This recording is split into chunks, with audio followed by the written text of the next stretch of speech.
Welcome to the Proud to be Profane podcast, where we're not afraid to drop a few F-bombs, make some dirty jokes, or pee on the all-seeing pyramid of Illuminati enlightenment. And now, here's your host, Mr. Michael Joseph. Welcome to the Proud to be Profane podcast. Welcome to episode number 17. And today we're going to be doing something a little bit different. We have the Three Amigos show of myself, Mark Devlin, and Mike Williams. So the M&M show. And first off, I have to apologize to both of them because we recorded this show at the end of summer, and now we just had daylight savings switchover. So it's been a while, and a lot of things happened that I had to tend to in between, but here it is now, and it's still relative to anything going on today. And the theme of our discussion, loosely based, is the idea of the elephant in the room, or the emperor with no clothes. Things that should be apparently obvious to people, but somehow it's just not quite seen. And this was also kind of a therapeutic show for all of us, where we got in some good rants and exorcised a few demons. And towards the end, we intended to do a more elaborate segment on some solutions, but unfortunately, I also had some technical difficulties at the start of the show, which pushed us back about 30 or 40 minutes. And unfortunately, Mark had to get going because he's a busy guy. Family man, writing books, recording audiobooks, all that good stuff. So things got cut short, and I feel a little bad because we did a lot of ranting and not really giving a lot of solutions, but unfortunately it was just the circumstances of the day, so I apologize for that. And this is also kind of turning into the apologies intro because I will also be going into my own busy mode and have been in that mode for the last few months for obvious reasons previously stated. So what that means is that the podcast will go on hiatus once again. I'm not exactly sure when it will be back, but I do intend to come back with some new or perhaps old guests, but with new content. And on a more personal note, I have a lot of things changing and in transition that I must attend to.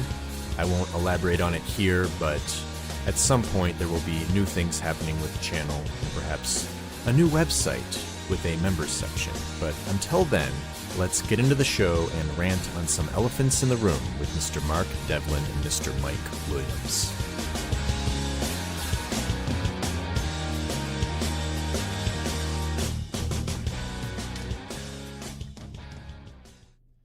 All right, today on the podcast, we have something new. We have our first triple-tiered discussion with Mike Williams and Mark Devlin. And they've also both been on the show before, so welcome back, boys. Hey, Michael. Hey, Michael. And so today, I just want to get you guys together because I thought it'd be an interesting conversation to talk about the theme that Mark likes to use a lot, the elephant in the room. Basically, the very big thing that should be so obvious, and people want to ignore it and won't even look at it. And so there's a lot that can be sort of derived from this. I think the emperor with no clothes analogy is very similar to it. So that's going to be kind of like a loose theme for this discussion, but it's sort of an opportunity for us to rant a little bit. And I guess we want at the end perhaps provide a few solutions so it's not just a bunch of grumpy old men. So we're just going to start it off with Mark and talk about your first elephant in the room on the government would never do that when talking to people about these sorts of things in the quote-unquote matrix or normie world. Well, that's right. I'm all about elephants in the room, so this is a great show to do. And I just want to say at the outset, Michael, that my voice is a little croaky today. I'm hoping it's not going to cave in. The reason I've almost lost it is because earlier in the week, I decided to undertake a pretty mammoth task, which was to narrate an audio version of my first book, Musical Truth, Volume 1. It's 170,000 words, and I got a little carried away and over-enthusiastic about how much I could do in a day. And I attempted to polish off 5 chapters I spoke non-stop for 8 hours. And when I woke up the next day, I had no voice. So I've had to kind of take it easy over the past few days. And I hope it's going to last for the duration of this conversation. But how the hell does David Icke speak for 10 hours non-stop at his gigs? I just don't understand. But anyway, I'll do my best to maintain. And as far as the elephant in the room for normies, as I believe they're called, regular members of society goes, I just want to sum it up by a statement that you often hear, a two-tiered statement, which would be people say, oh, the government would never do that. And anyway, if they did, the mainstream media would tell us about it. So I can happily go on a bit of a tirade about this one. I did address these very issues on a show that I did a couple of years ago for a listenership made up of normies, regular folk, as in people that don't study conspiracy and truth issues. And it was quite a challenge to keep that kind of listenership in mind and try and make these points. But I think this is a really good way of getting through to people that don't normally look at alternative types of information. So often when you present something to these people that goes right against the grain and which contradicts the official mainstream version of things, you will get that response. Oh, the government would never do that. When you think about it, this response relies on the government being made up of really nice, good, moral people who have humanity's best interests at heart and just want to help us all. Now, really, who is going to say that that is a good summary of people that make up governments? We don't know these politicians that we get served up to us. We know nothing about them. We don't know where they've come from. We don't see what happens when they leave that public stage and when the cameras stop rolling. So why is there this automatic tendency to think of them as nice people that just want what's best for us? What if they were psychopaths? What if they were corrupted people that were serving very malevolent agendas and they were out to harm us? It's something that people really should consider rather than just assuming that these people are on our side.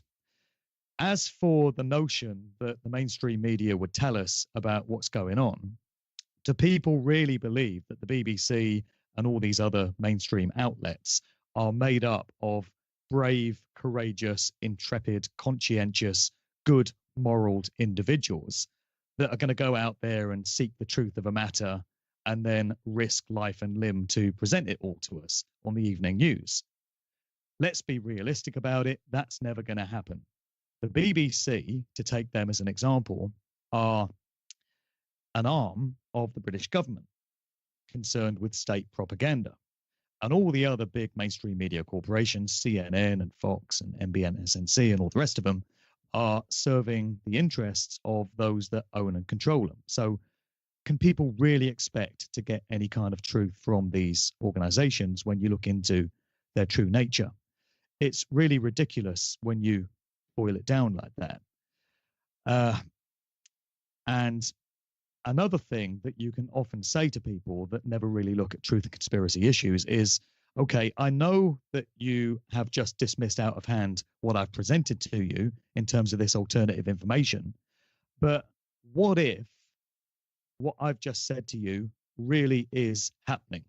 I know you think it sounds crazy and kooky and all the rest of it, but what if it were really happening? And what if this threat were really posed to you and your family? Do you not think that's something that you should look into and that you have a duty and an obligation to your loved ones to spend a bit of time researching? And I think when you present it that way to most people, they would say, well, yeah, if this kind of thing was happening, I would want to know about it. So you can then go on and say, well, actually, the scenario that I've just outlined to you is not a fictional one. This is what's going on. And here's a whole load of data and information to back up the claim. So you can present people with that. And I think the majority would still scoff at you and tell you that you're crazy. So I guess they didn't really want to know that badly after all then. People need to consider whether they can afford to take the chance that us conspiracy nuts might just be right about something. And I always think about a scene from the James Bond movie Goldfinger whenever I consider this dynamic. So if people haven't seen the film, there's a point where James Bond, played by Sean Connery, is strapped to a table in Goldfinger's lair, and he's about to be castrated by a laser beam. So, he's got his legs spread, and there's this laser beam getting closer and closer to his vital area. And Bond is sweating away, trying to bluff his way out of this situation, trying to talk his way out of it.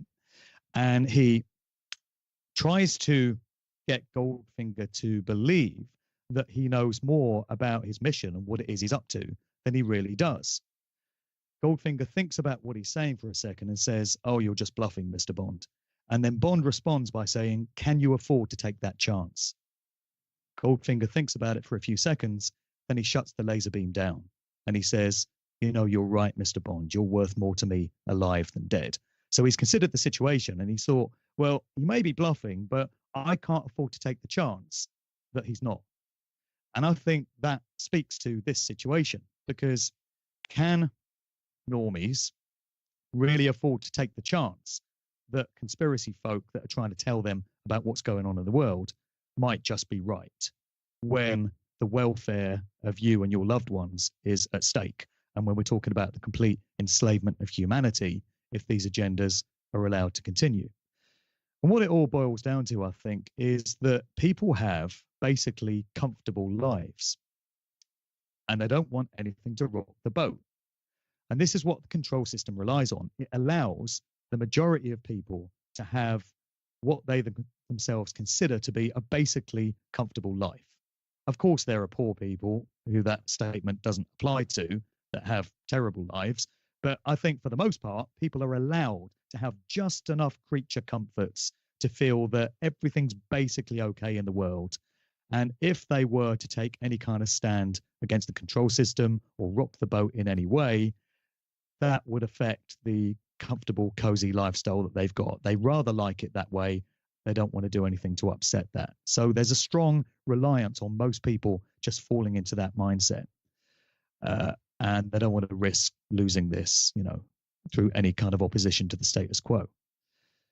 And another thing I think is a good way of getting this point across to people is to ask them to suspend their incredulity for a minute and just consider what they themselves would do if they were psychopathic, crazed sociopaths that had the enslavement and the control of humanity as their main priority.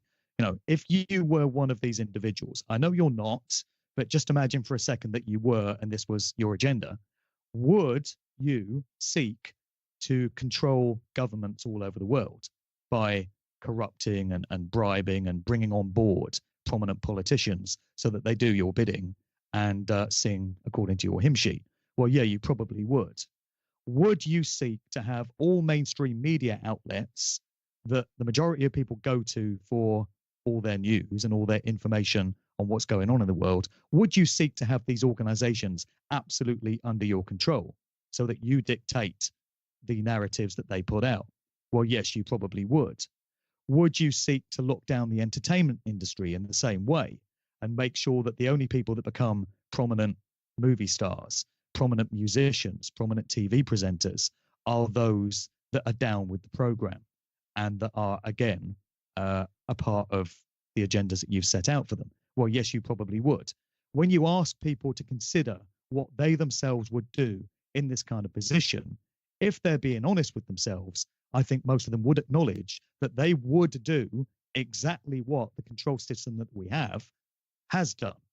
So when you are able to look at things in that way, is it really still so difficult to comprehend the kind of dynamic that we have in this world, that everything we're told is a lie? And these are all aspects of a deeply malevolent control system that has anything but our best interests at heart. So I think when it comes to these statements, the government would never do that. And if they did, the mainstream media would tell us about it. I hope that breakdown illustrates just how naive those statements are and how they give away the fact that all people are really doing is just trying to maintain the comfortable status quo that they've got in their lives. deep down, I think you'd have to be in a very heavy state of denial to not recognize that these statements are ridiculous when you look around and really pay some attention to what's going on in the world. Well, I agree with everything Mark has just said, and I think that we have to come to grips with the fact that the vast majority of the masses, they don't critically think, and it's because they really don't understand what critical thinking is, what free thinking is, and it's because of the conditioning. What they have is they're immersed in vices like drugs and alcohol, sex, celebrities, TV, movies, and that's their world. And it's like the bread and circuses, going back to Rome. You just feed them this stuff, and Mark, as you had said, they think everything's okay. It actually doesn't get any better than this. That's actually the mentality. So it's like it's the bread and circuses going back to the days of Rome, where there's all of this distraction, and people actually believe that this is just the way it is. Some people like the way their life is, or they believe they like the way it is because they don't know how life can be any better. They have no baseline. There's no reference point. They just, like, as an example, if you are upper middle class or you have some money and you belong to a golf club and you're part of a wine tasting club and all that stuff, you're thinking it doesn't get any better than this. But it's all this material world aspect that is formulating who you are as a human being, or what you think a human being is. And it's the furthest thing from being human as you can possibly get. But this is the level of conditioning that has been put forth and what most people embrace. If you're poor, obviously you're thinking to yourself, I don't like being poor, I'd like to have more money. But a lot of people who are poor think that this is their lot in life, and they're just going to have to bite the bullet, and hopefully something in the future happens, they can catch a break. But the problem with all this is that nobody's thinking critically in all of this. They're not taking a look at how they're being bamboozled every single day. They're being deceived and lied to by their politicians, by their clergy. And some people take issue with the clergy, but what I mean by that is there's a lot that goes on behind institutionalized religion too that needs to be inspected and needs to be understood, and people just take that at face value. So I guess really to kind of maybe summarize what I'm saying is I don't babble on too long. There's a quote, it's attributed to Chris Hedges, but I'm not really sure Chris said this, but in any case, the quote itself is very good. It says, "We now live in a nation where doctors destroy health, lawyers destroy justice, universities destroy knowledge, governments destroy freedom, the press destroys information, religion destroys morals, and our banks destroy the economy." And I guess the point I'm making is that most people don't see that. That's the problem that we have. They don't understand that the banks are destroying the economy, or they don't understand that lawyers are destroying the justice system, or that universities are destroying knowledge, and that governments are actually destroying freedom. They don't see that. They believe the lies when, they send our children off to war to go fight for democracy and fight for freedom. And just taking your children and sending them off into harm's way, sure. And for many people, their children do not come back alive, or they come back severely injured or maimed. And if you're very lucky, your child comes back and they're okay physically, but a lot of them are suffering from psychological issues. There's such a psychological trauma that our soldiers, the men and women who are out there fighting, come back with, and it creates a dysfunction that's incredible. So the number of ways in which they contaminate and pollute the mind-body dynamic is incredible. It really is. And that's the problem. I really struggle with it. It's because when I do try to talk to people about this, Michael and Mark, I try to get the point across, even just to kind of spoon feed it, it's very, very difficult because people will shut down. It goes back to what you were saying, Mark. Well, why would they do that? If I could just chip in here a second, Mike, I think it goes back to the comment I made earlier, which is that people tend to assume that politicians, military leaders, people that you see reading the news, people in charge of universities and educational establishments and stuff, scientists, are nice people. People tend to assume that they've got to those positions because they're fine, upstanding, moral individuals that command our respect, that we should all look up to. But what if they're not? It's worth considering Right. the scenario that these people got to those positions for the exact opposite reason. They're anything but fine, upstanding, moral individuals. They've been selected for those influential roles because of the effect they can have on large numbers of people that serves the control system's malevolent agenda. So there is this tendency to think of these people as good and on our side. And really, people need to consider the alternative option. They're not on our side. People like to embrace authority. And the last thing that they do is put themselves in a position of authority. You are your authority. But they defer out to other people. That's right. Right? Because it's easier to do that.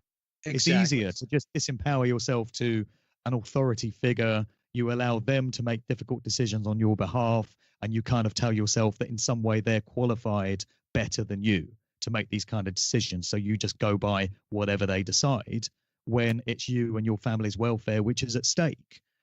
We should not be externalizing our power like this. We need to all recognize the power that we hold within ourselves so much more. But society has been entrained and conditioned to think that there are certain people that are better qualified than us, more important than us, more intelligent than us.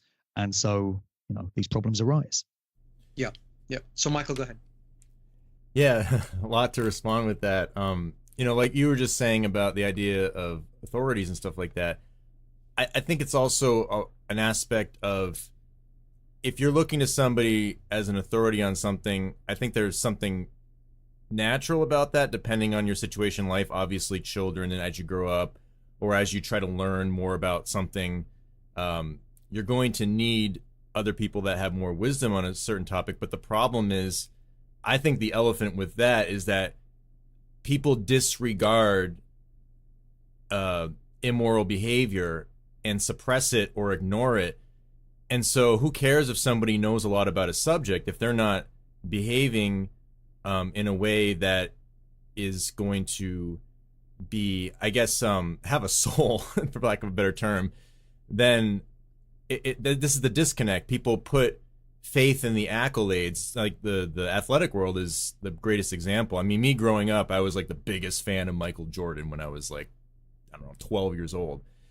And he's the best basketball player ever. But as I grew older, I realized what a huge asshole he is. And so, but the thing is, some people just, when you have that material world perspective, or that sort of Darwinian perspective where, the evolution, survival of the fittest, you tend to just be like, oh, that's fine. I think that's a lot of people's mindset. Even if they don't know it, I think that it's subconsciously built into them, rather than, hey, you know what? I'm not going to deny that he did all these amazing things, but so what? He had all kinds of gambling debts that I think that there was a conspiracy as to why his dad actually died. That's just my own pet theory. But, and you hear him talk and people's stories about interacting with him. He's just a huge dick. And I'm just like, is that somebody that you should put on the pedestal like that? And that's just a one example, but you can do that in politics and anything else. But with the science world and the doctor's world, that's a different animal, because that's the intellectual world. It's not sports, it's not primal instinct or something like that. And so you're conditioned to trust them more based on, oh, they're helping people, right? Oh, you're a doctor helping, you're a lawyer trying to defend people's rights and stuff like that. And it's not that people trying to help others through a legal dispute or health, that's not intrinsically bad in itself. It's just the behavior that people ignore. And that's the problem with like the pharmaceutical things and everything. Everyone's just like, throw a pill at it and make a bunch of money for these big companies, and people will just completely ignore those mega interests because they're so blinded by the macro programming, the symbolic archetypal programming of a doctor, of a lawyer, things like that. And then they lose the details about what is actually just a moral human being. And then also there's an accountability on your own end, where you were talking about the idea of having your own free will choice. if you defer to an authority that is corrupted, then it's just going to come back and bite you in the ass. And that's the problem. People don't want to admit that they invested their own energy in trusting something, because that also invests a certain amount of their own ego. It's like somebody might not be egoic as you meet them. They might not be like, oh, I'm the hottest shit walking around. But you can still have an ego by trusting other people that have led you astray and just blindly following them, because you are kind of deferring your will onto them. And when they start to fall, if people start picking holes in particular companies or groups or anything like that, you've endorsed that. So it's hard for you to admit that you screwed up and put your faith in something that was actually perhaps designed to eat you up, And I think that is the disconnect. It's a lot of ideas floating around about like, oh, spirituality, freedom, authority, but this is where we argue on these things. What's the definitions of that? And I think that's the key issue, is people aren't able to come to some consensus on the real definitions of that, and that's like the chaos of our world, I think. I was thinking about this during the week. You mentioned doctors and lawyers and university lecturers and people like that. And these are professions that we're trained to think of with great reverence. They're obviously highly paid. They're respected in society.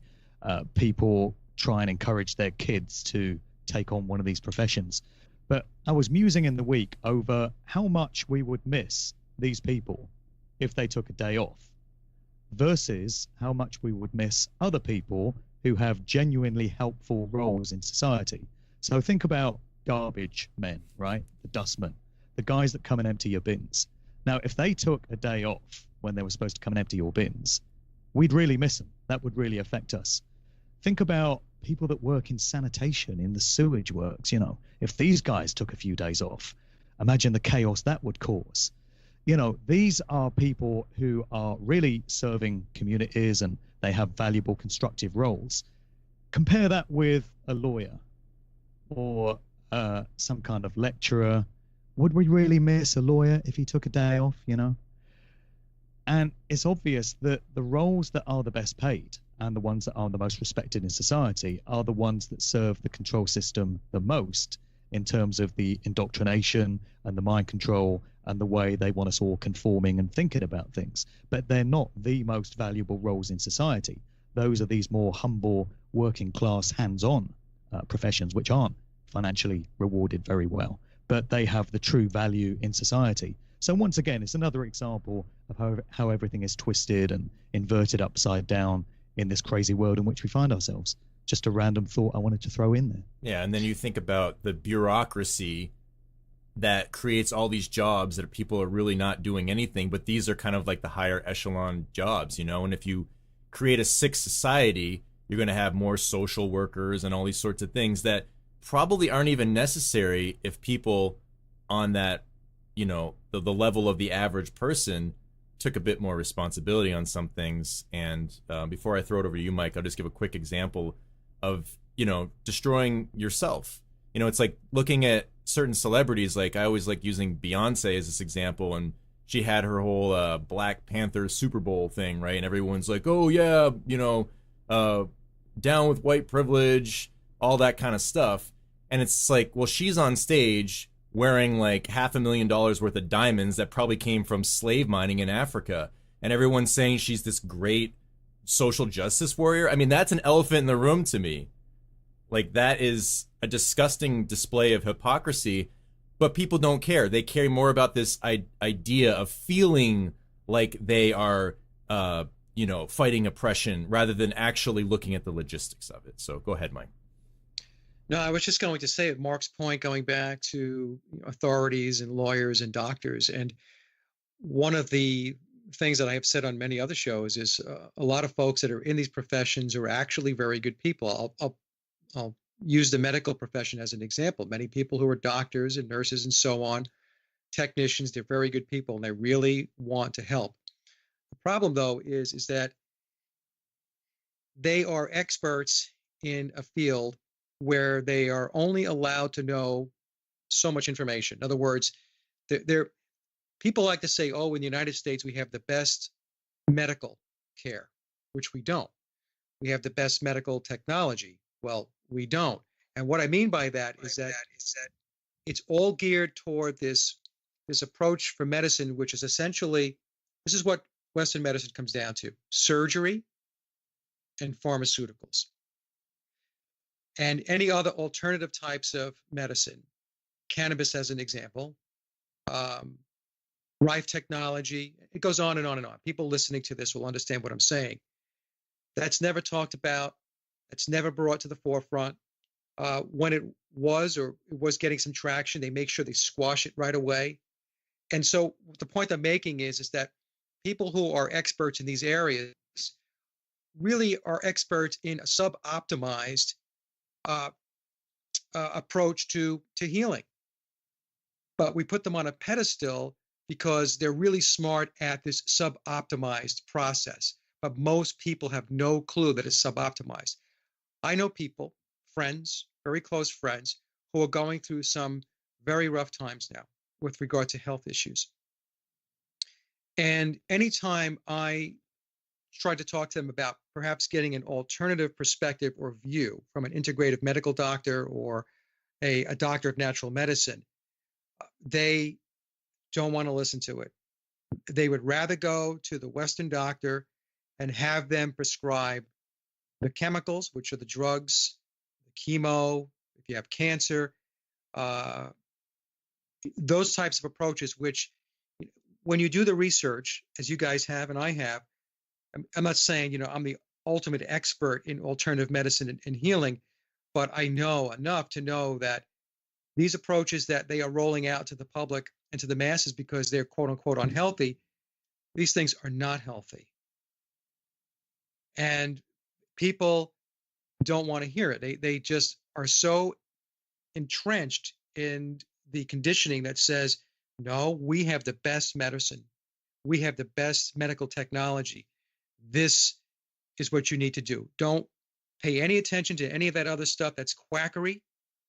You need to stay over here. And that's what I see. It's even in the legal system, right? I know people who are lawyers, and they're really good people.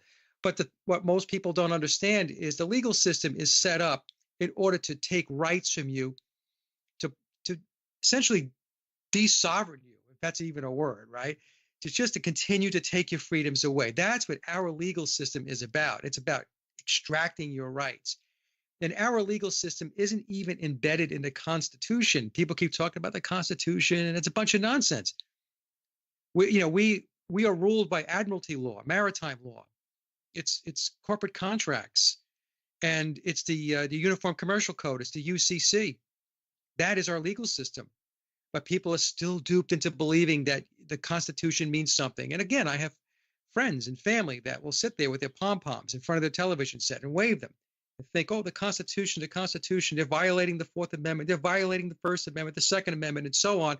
In the meantime, they don't even understand that the Constitution doesn't even exist anymore. For all intents and purposes, it does not exist. The legal system is about the Uniform Commercial Code, and it's all admiralty law. So, where am I going with this? It's just that they are praising and bowing down to these particular professions, not understanding that these professions, or the inner workings of these professions, not the people per se, okay? I'm going to extract the people out of the situation. It's the way it's been staged. The controllers have staged this, is what I'm saying. And they're telling you a story. They're lying to you and telling you it's the best of the best. We have the best legal system, there's justice, we have the best medical system, and so on. But you don't. You don't. But the people who are working in those areas think that they do, and then the entire population is duped into believing that it's the best of the best.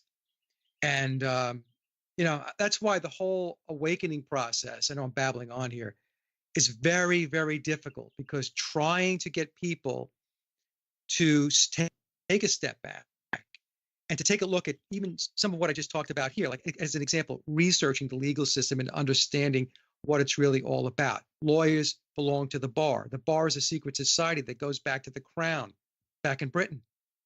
It has nothing to do with the United States, the Republic of the United States, right?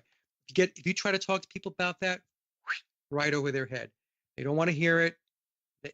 They just really can't. It doesn't register. There's only a very small percentage of the population that will say, you know what, I think that I'm going to take a look at that and I'm going to research it. Very, very small percentage. Everybody else just basically folds their cards and, they go along to get along. Basically, that's it at the end of the day. Yeah, we're just back to these comfortable lives again, aren't we? Where people are given just enough to feel that life is basically okay. I'm thinking of that George Carlin routine where he's talking about a society that's just smart enough to operate all the machines and keep the system running, but are kept too dumb to question too much how they're being shafted by the whole thing. I had an uncle who died of cancer a couple of years ago, and he was told about alternative cures by my dad and myself, because my dad knows about this stuff. And he said to him, instead of going for this chemo and radiotherapy, which is killing you because it's giving you the very radiation that causes cancer in the first place, why don't you look at some of these alternative health cures? There's all these natural herbal remedies that are available with proven track records of success. And he didn't want to know. He was a military man. He'd spent his career in the Royal Air Force. So he'd been indoctrinated with the system's way of thinking throughout his life. And he'd been trained to think of the doctor in the white coat as the ultimate authority on his health. The doctor tells him what's best for his body rather than him making that decision for himself. And that's just a case in point about how the majority of society think. They just externalize to these authority figures. So, he died a couple of years ago without even giving these alternatives a go. If you're on your way to dying, is it not worth just giving it a try? Yeah, for sure. And Absolutely. I've had a lot of people in my life that have had that same pattern. I mean, that happened to my mother when I was younger. It happened to a good friend of my family. They got cancer, and then they eventually go in for chemo or radiation, and it works for a little bit because it just destroys everything. But then it also destroys, bacteria or other things that you need, as far as I understand it. And I'm no scientist. I can't prove that I say that, but I see the result again that, they go back in 6 months and now the cancer spread even further. It went away for a while. And to me, this is another one of my own conspiracy theories about it, but it would make sense if it fits in with a depopulation agenda. It would be very interesting to make medicine, technology, pills, and whatnot that does a Band-Aid solution. So people think it helps for a little bit because it's numbing something or it destroys the problem, but also destroys a lot of the other things that are important for you. And then that's kind of hand in hand with the dumbing down of society where people are only focused on some quick, easy thing, like the quick tweet. Oh, I just need a headline or a tagline to know what's going on. I got all these other things to do. I can only get my news by just reading a headline, and this is our problem, that we go along without looking at the details and get fooled by these macro things. And then so people are in this state of duality where they don't think that thing that did help them for a little bit is actually hurting them. And, this goes into so many different territories in life. And I think that the other thing is, when, Mike, you were saying how we have this idea that we have the best technology and the best this and that, I think that we have the best technology in an allurement sense. Like, we have all these fancy things, like, these fancy laser surgery things, or what I mean? It's all it seems very scientific. I've had some of my own health issues that I've had to go and have surgeries for, and I am thankful for them because certain things did help. But that's the other component of this.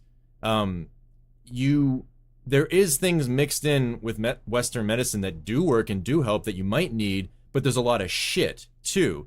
And it's no different, I think, on the alternative side. And this is, I think, where people have a little bit of a harder time jumping into that, because you can hear of a lot of quack cases that are really insane people promoting something. But then at the same time, there's other aspects of it that have things that do work. And so you have to navigate both of those systems of the, I guess I could call it the exoteric and esoteric medicine.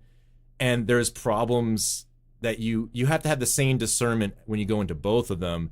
And the problem is, somebody will pick one example where something was very bad, and they'll paint the broad brush of, oh, anything alternative is that, or anything Western is that. And then some people, go on the off the deep end with the alternative stuff, and maybe they actually did need a specific Western thing. But I think what, Mike, you were saying is, what is the first choice when somebody gets cancer or something like that? It's not to change your diet, to start figuring out all the best things to eat, and also figuring out your emotional issues. That plays a huge role. Like, what are some things that people aren't dealing with that gives them stress? And then this also ties into all of the news that people watch. They're constantly in fear of nuclear bombs and ISIS and all of these stupid so-called virus outbreaks, back when, the Ebola virus and all this stuff. So you combine all these things, it's just a giant shitstorm, and it's designed to keep people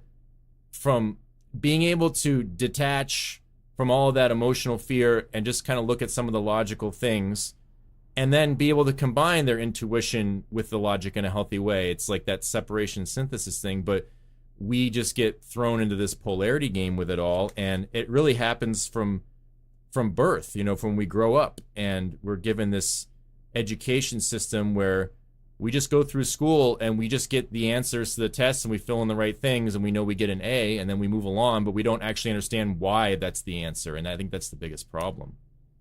Yeah, no, and you're right, Michael. There is a place of Western medicine. So I'm not saying that the technology is not helpful. My point being is that they have technology, no doubt, that's very helpful, but they also do not have technology, or they don't roll out technology that would be very helpful. As an example, frequency, the use of frequency to be able to eradicate disease. We don't see that. That's not mainstream. They know that it works. They know that it's been around a long time, but they don't roll that out to the masses, is my point. So as an example, if you're going for an MRI, obviously an MRI technology is good to be able to identify certain issues within the body. But then once it's done with the MRI, it's how they go about treating it. That's the point that I make. And the treatment is, again, Western medicine is two things. It is surgery, removing something, extracting something, cutting something out, and it's chemicals, it's pills, it's pharmaceuticals. And so what people have to get into their heads is that human beings, your body does not want foreign substances like chemicals to be introduced into the body. And that's why all of these pharmaceuticals, they may address one particular issue, but then there are all of these side effects, and that's because it is an abnormal inorganic substance that's being put into the body. And what the medical apparatus is doing, in my view, and it's very sick, is they're using human beings as guinea pigs. They're sitting there in the lab trying to figure out how they can bypass the natural process of healing. How can we do it artificially? How can we do it our way, and see if we can be as good as nature? This might sound crazy to some folks, but I think that that's where their thinking is. How can we be as good as nature? Mm-hmm. And so there's this pursuit of this technology and furtherance of pharmaceuticals in order to one-up Mother Nature. Yeah, and that's the problem. Mike, sorry, can I just clarify something? I actually was agreeing with your point that the technology, it seems fancy and like radiation, stuff like that. It has that allure of being high tech, but it's actually destructive. And and then with something like an MRI, there's dangers of that too, but they want to just throw them out to people as like the first thing. So I just didn't want you to misconstrue what I was trying to say. I was actually agreeing, but it's just the idea that the technology seems so fancy that people think that is, America is leading the way. I just wanted to clarify that. Yeah, and just quickly, we'll turn over to Mark. I'm getting that echo again. Yeah. I'll turn over to Mark in a second here. Let me just make one point. This is me. This is a personal story. Okay, so I recently had a procedure where I had an issue with my esophagus, and everything's okay. But part of the solution by the medical doctor was that he wanted to put me on what they call a proton pump inhibitor, PPI. People will know it as Prilosec, Nexium, Protonix, and stuff like that. And it's the acid reflux medication.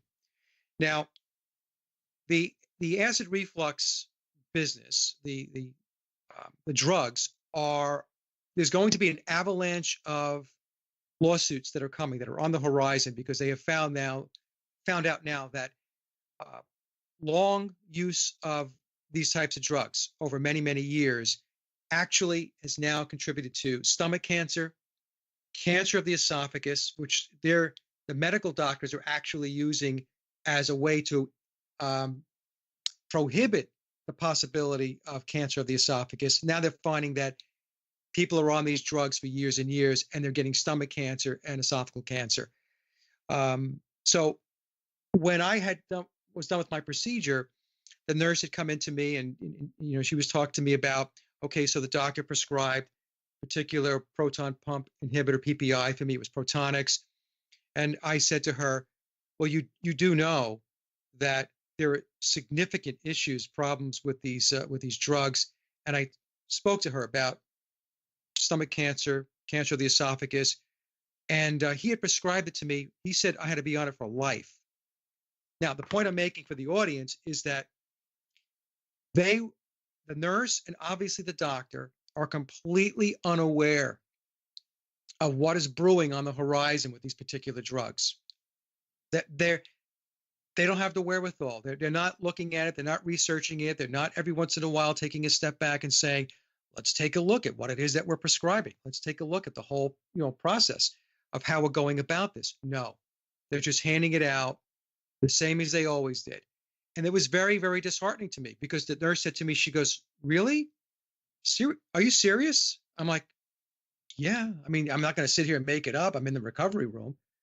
And so the point I'm making is even the people that are really trying to do the right things, they're completely oblivious.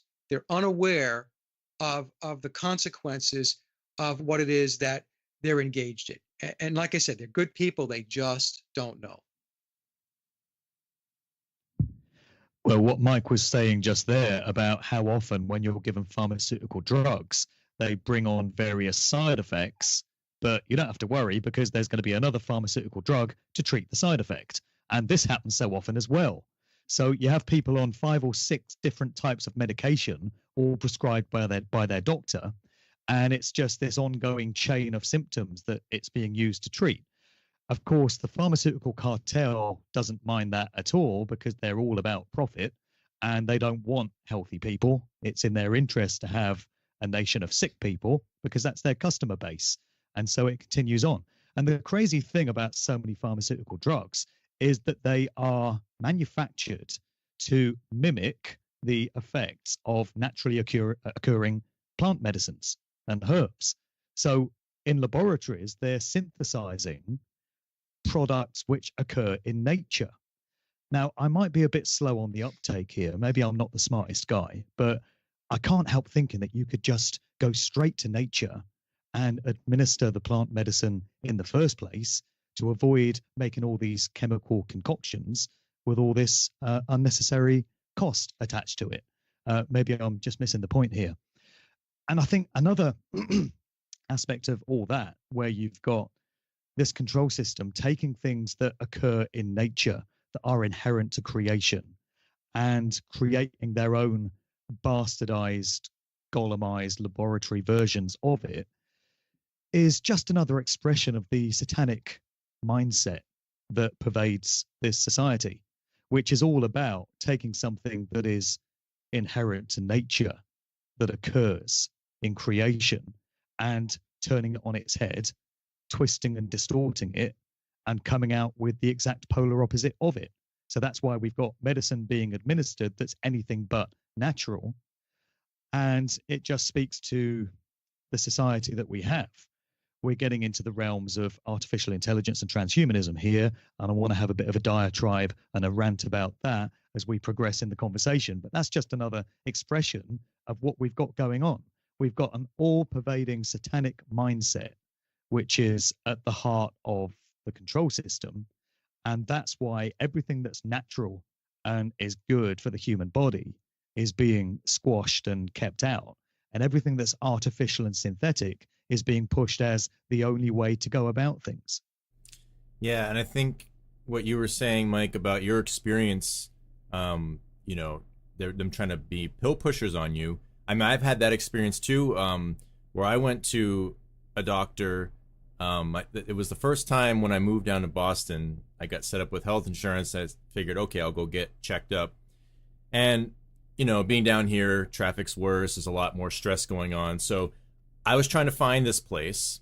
I found it. I was late. And so I was a bit stressed out about it. So I get in there, and the preliminary nurse takes my blood pressure, and it's high. And I never have high blood pressure. In fact, people always tell me it's lower than normal. And then right on the spot, she was ready to set me up with a prescription pills for life, basically. That was like, oh, we need to get you on prescription to lower that and blah, blah, blah. But I'm just like, I've never had high blood pressure. Like, because I haven't been there before, it was new. They just are looking at me like, oh, let's just do this. And then the actual doctor came in later.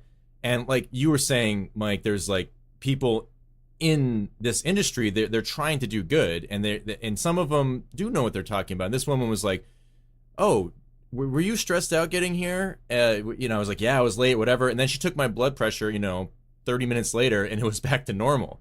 So it just goes to show you how people are trained to believe in the pills, and they think they're doing the right thing. And that's what's so hard, I think, to convince people about a nefarious thing, because they see the people that treat them in the hospitals, and they seem like nice, good people. They can have a normal conversation with them. And that is the biggest disconnect. And that is the biggest thing, I think, that prevents people from realizing that there's a greater agenda. Because when they deal with local politics or stuff like that, they don't see all of that shady stuff. I'm not saying it isn't going on in local politics, but it's just that there are people intermingled with that aren't part of this Illuminati agenda, but they get brought up to a higher point where they have to make a decision where, like, oh my God, you know what? Something is not right here. I see all these bad things happening, but what do I do? Like, I've built my whole life to get to this point. It's kind of like in I think The Godfather 3, when Michael Corleone is trying to get out of the system, and he tries to go legit, and then he says, the higher up I go, the more corrupt it is, or whatever, and it's kind of this collective system that you're interacting with on an individual level. And the last thing I wanted to say about the pharmaceutical stuff and how these good intentions work against us is, I remember, when Obamacare happened and everyone was talking about, this is the greatest thing, you're going to be able to give all these poor people health care. But what you're really doing, if you look at it from the conspiratorial angle, is you're getting all of these big companies taxpayer money to push their drugs on poor people who grow up in an environment that is not good for them. They're not going to be able to critically think about these things if they grow up in, a shitty environment and they're being given shitty food. They're exploiting those people by having them go and, hook them up with pills and stuff like that. So when people say that, oh, we're caring about less fortunate people, no, you're just drugging them up. And if I was a person in these communities, I would be pissed off that they're really destroying them. And this is my problem with like all of these racial politics. When people have this quote unquote white privilege that everyone talks about, their viewpoint on people in these situations is so racist. They're like, oh, these poor black people, they can't do anything for themselves. We just need to give them all this stuff. And oh, you're giving them all these addictive medication. You know what I mean? Like it's actually oppressing them, and you're calling yourself the liberator. And that's my biggest problem with so many of these things, is that the macro concept does not match the details that are attached with it. And while all these people are feeling very self-righteous that they voted for this social healthcare system, who's really getting rich off of it? Big corporations that all these leftists think that they're fighting. And that is one of the elephants in the room that I just bash my fucking head against the wall, being like, if I talk to any of these people about it, they're so programmed with like, oh, you're talking like a racist. And I'm like, no, I'm being anti-racist. You're the fucking racist. You know what I mean? And it's just like, they will not comprehend that. I'm sorry to rant, but that's one thing that really charges me dealing with people like this. They will not see that. And because they went through a quote unquote education system into a college that was just brainwashing them into all of this leftist ideology, they think that they're smart because, oh, I dropped out of school, so I'm an idiot, basically. Yeah, I mean, it's just people like to have that feel good mentality, and so, and you're absolutely right, Michael. It's all this brainwashing that's taking place, and And the other thing I want to talk about white privilege, right? I mean, one of the things I've always said is that the people that have created the whole chasm with regard to the races, whites, blacks, Hispanics, whatever, is not us. We didn't create this. This was created by the controllers, right? This is part of what they do, is they pit one race against another. So when they talk about, then we're talking about white privilege and how the white man has it good, and the black man does not. That's not because of me or you or Mark. That has to do with the class structure that was put in place by the controllers. So if you want to point your anger towards somebody, then you need to point it in the right direction. You need to point it at the right people or groups of people that are actually behind these agendas. And that's what it is. It's an agenda. So, I mean, I wasn't responsible for slavery, but the controllers were responsible for slavery. So why don't you do a little homework and a little research and understand what really went on with the slave trade and who benefited? See, but people don't want to do that. So what they do is they take the little news bits and the programming that they get through their colleges and the universities, and they take that and they just broad brush it across all of society, right? All white people are bad, or even what white folks who are very bigoted and racist that want to go out there and just paint the broad brush about the black race, or just pick any race. It's wrong. It's so wrong. And the problem is because there is a lack, in my view. If we had more investment in truly educating people, truly educating them with knowledge and wisdom, all of this stuff would just go away. All of this stuff comes together. All of this hatred and categorizing people and putting labels on them is part of the controller's game plan, right? Divide and conquer. That's what it's all about. And that's what the young minds, many of them coming off the universities today, they do not understand that.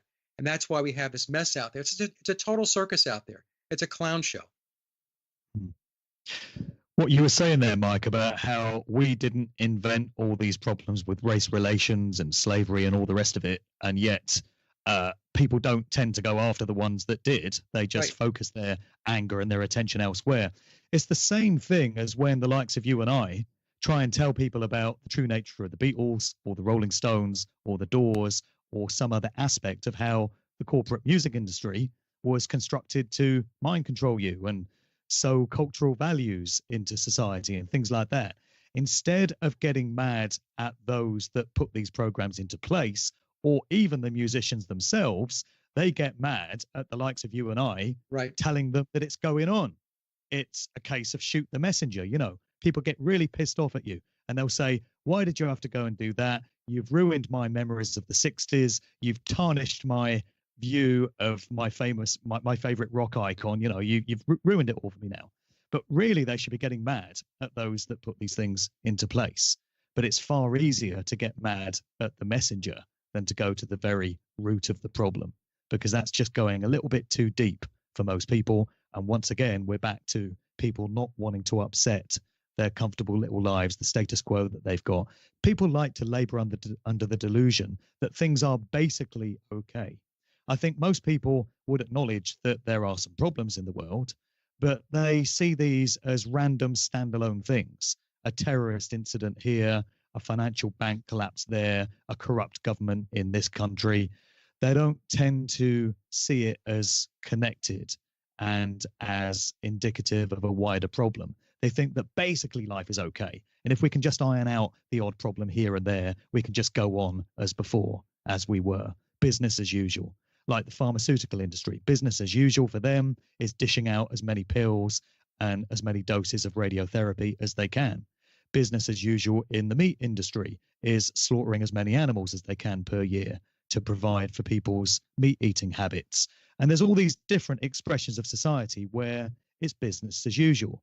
The cogs just keep on grinding, the conveyor belts keep on running, and we do everything the same as we did yesterday and last year and last decade. And so it just rolls on, So there's a lot of things that need to change. My voice is about to go. Yeah, well, I'll wrap up with my last elephant in the room for the, in the Matrix world. But just to respond real quick,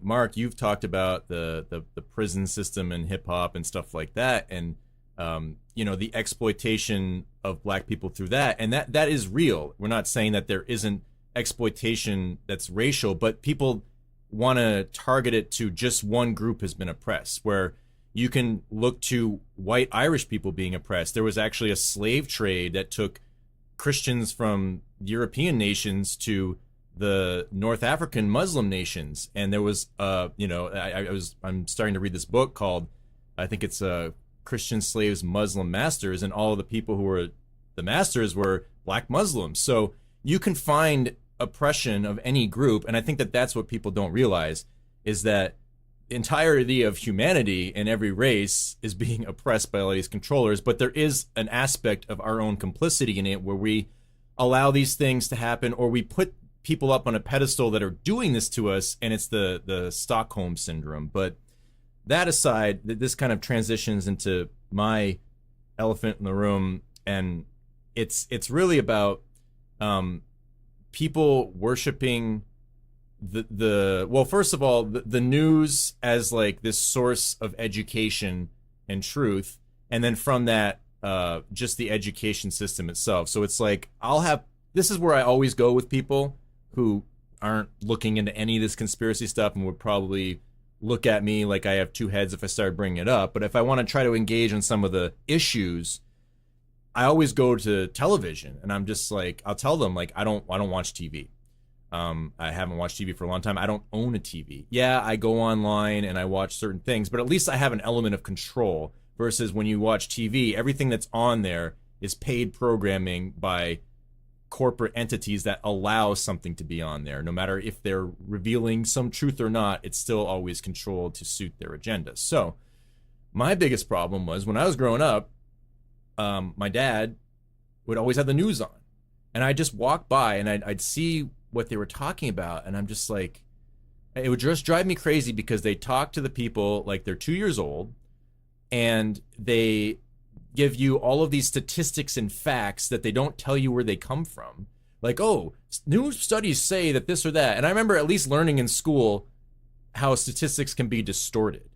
Like, there's one of those examples where, like, if you have like X amount of people who have, like 9 people have 1 rock, and then the 10th person has 100 rocks. And then you take the average of those, depending on the system, it comes out, to an average of, people all seem to have a lot of rocks. But really the only reality of it is that one person has all of them. So this is how statistics can be distorted. So my question is, well, we're getting these statistics, but I know that they can manipulate them. At least I was even taught that in school. So how do we know they're not doing that? But they don't tell you where the study comes from. You can't go double check anything like that, but you're trusting their authority. So this is an instance where trusting authority works against you. And this is the thing that drives me crazy, that I just bring up the basic point. Everything in the news is done to scare you. Every news story is scary and awful, and it's the most extreme, disgusting thing. You'll hear about how some guy shot his girlfriend in the head and then stabbed her corpse. Why is that news? Why do I need to know that that's the most important thing?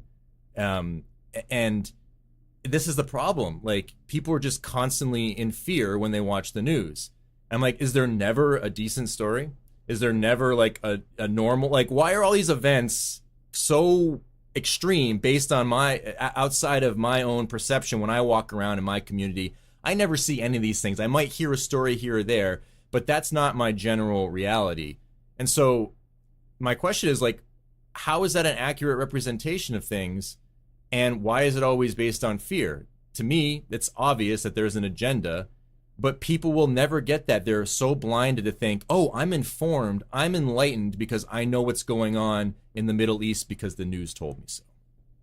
I don't know, Mike, if you want to respond to that. Yeah, no, I mean, the media and the news, the movies, Hollywood, it's a big cesspool of mind pollution, of contaminating the mind. And I had the same experience, Michael, growing up. My father watched the news all the time, and there's this inclination to believe. I know my father believed it, that he was getting the true news, that it was accurate, and this is what was going on in the world. But then they would say things like sources within the White House. Well, do they have names? Could you at least maybe clue us in a little bit as to who you spoke to? I like the one where they say unidentified sources have confirmed. That's ridiculous. Double speak. Unidentified sources have confirmed, and I would think to myself, that doesn't even make any sense, you know. So yeah, I agree that because they just made some shit up. They just made this shit up. It's exactly right, and it's almost like they're laughing at us, especially when they word it that way. But most people, like I said, they just go with the flow and they just ride with it because they think, Mark, going back to how we first kicked this off, why would they do this? Why would the government do this? Why would the news lie to us? They think it's actual news. It's not news, folks. Okay, newsflash.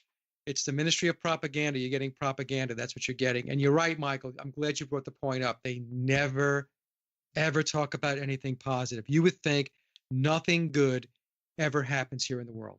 Nothing. Everything is negative. Hey, I've got a little anecdote for you. I worked in a radio newsroom very early on in my career. Before I became a DJ, I was a tea boy for this local radio station. And I used to hang out in the newsroom and archive old reports and just make the coffee and stuff like that. But I remember this one time very early on in my days with this radio station, I walked into the newsroom and all the journalists were sat around. It was a weekend. It was a Sunday afternoon, I think. And they're all sat there just looking really bored, feet up on the desk. And they were bemoaning the fact that there was no news. The biggest news story of that weekend was a local jam fair in some village, And then I remember the phone rang and it was the police calling through with a story, as they did from time to time. And the journalist that took the call replaced the phone on the receiver and he said, "Thank God there's been a rape." Oh my God. So now he's got a story. And the priority for them was having this outrageous, lascivious story that's going to raise interest among the readership. And so he says, "Thank God there's been a rape." And that just really brought home to me the mentality of mainstream so-called journalists. And that's how some people will defend these sorts of things. They'll be like, oh, well, media is also a business and these stories sell. And it's like in their head, they're rationalizing it. And I'm like, well, you're basically saying that you are taking everything that you believe to be true from immoral news stations. That's the other elephant. It's just like, once they do something that is so egregious, like why do you keep trusting it? And the example I love to give is the whole Quay incubator hoax. When I was young, I didn't know about this. I only found out about it through researching World War II revisionism. Because there was some interesting characters involved, Tom Lantos setting that whole thing up, and you find out that this girl who is saying she saw these awful things happen with like incubator babies, she was like the daughter of some major ambassador that had a political motivation to have war happen. I don't know if I'm explaining that exactly. It's been a while since I looked into it. Basically, it was one thing that was just called out as being complete bullshit, and it was warmongering. And there was even a political guy in that had no idea what was going on. And when they interviewed him afterwards, they're like, if you had known that this woman was the daughter of so-and-so, would it would have changed your mind? He's like, well, definitely. But he had no clue. So this shows that there are people involved that don't know what's going on. But when you see testimony from a crying girl, that's their number one weapon. Crying women and children. That is how they get you to go do what they want for their agenda. And either the crying women and children are real, but the reason they're crying is not what they tell you, or it's perhaps completely horseshit, dare I say, crisis actors creating something. Whichever way it is, it doesn't matter. It's still fucked up. And so that people will allow that to happen and be like, oh, whoops, that's just one time they lied, whatever. Like, we're just going to keep trying. I'm just like, dude, if you had that happen in real life, if people need to take it to their personal microcosmic world. When people deceive you like that in your real world, do you keep associating with them? Do you keep hanging out with them? Do you keep supporting them? No, you don't, because what they've done to you has probably endangered you and your children. So you you basically remove yourself from them. You don't want to deal with them. But when it comes to the news, oh my God, we just got to keep watching. The follow-up to that, Michael, is when the story came out that it was fabricated, there was absolutely no investigation. There was no follow-up, that the story was completely bogus. That's how, that was a big piece of why they went to war in Iraq. And people didn't, I'm not just talking about the quote unquote news journalists, because they're not news journalists. They're just, actors, script readers for the Ministry of Propaganda. But the general public, this came out and nobody cared.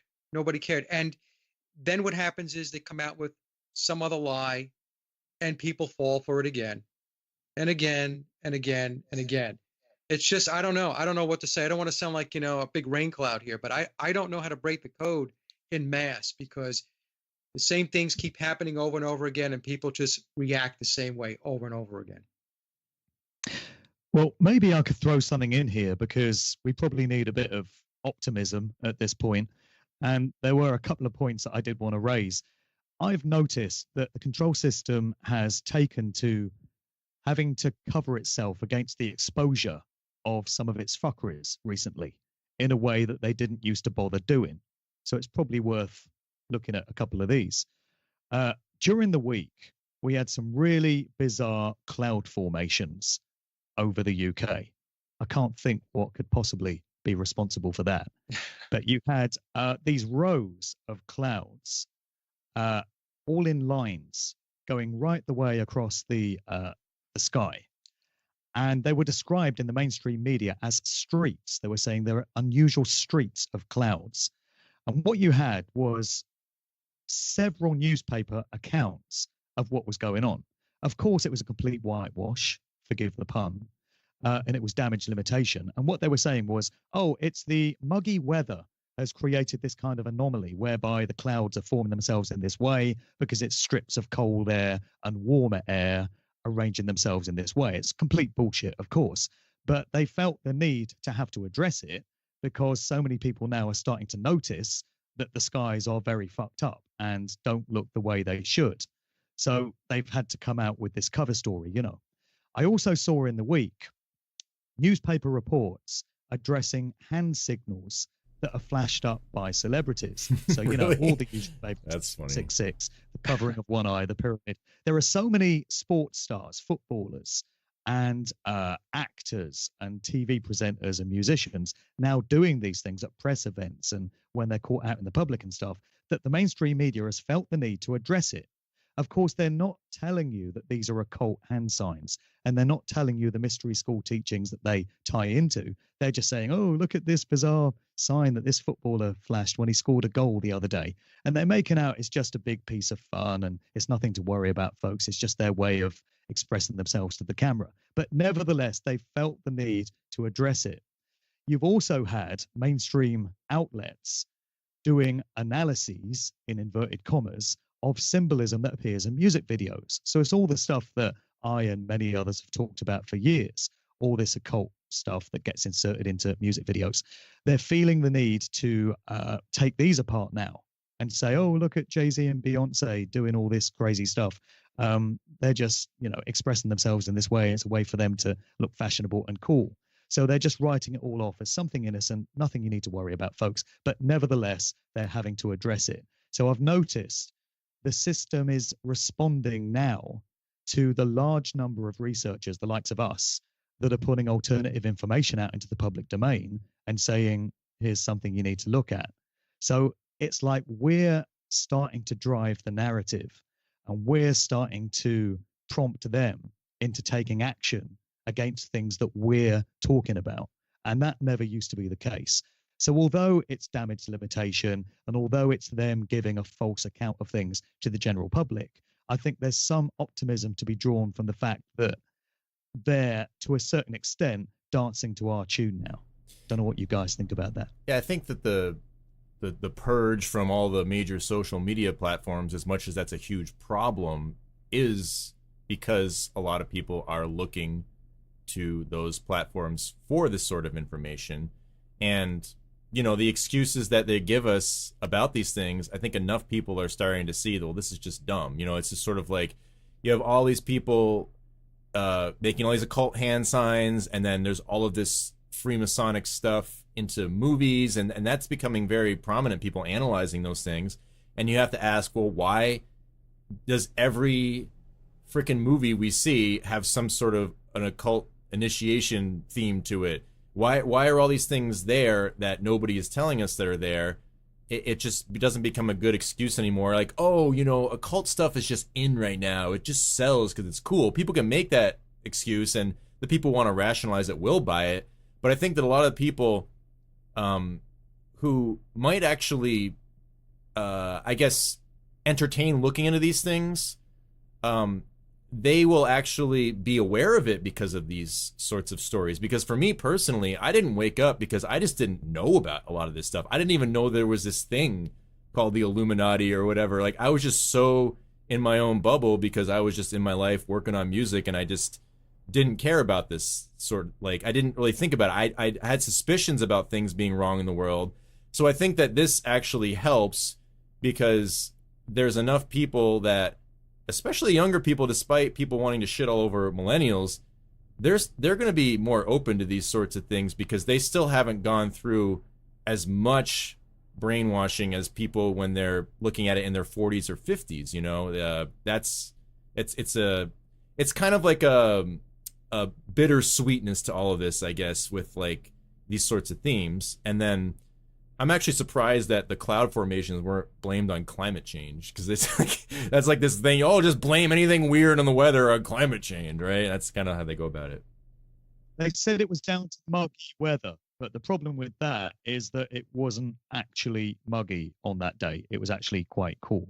And here's a thing, we've got all these cover stories trying to explain away why we've got all this symbolism and stuff like that. You might think, rather than putting newspapers on a mission to feed some story to the public that this is all it is, folks, it might just be easier to stop doing the friggin' hand signs in the first place and stop putting all this shit into music videos and movies. How about that? So the fact that they continue to do all this shows that this is a real thing.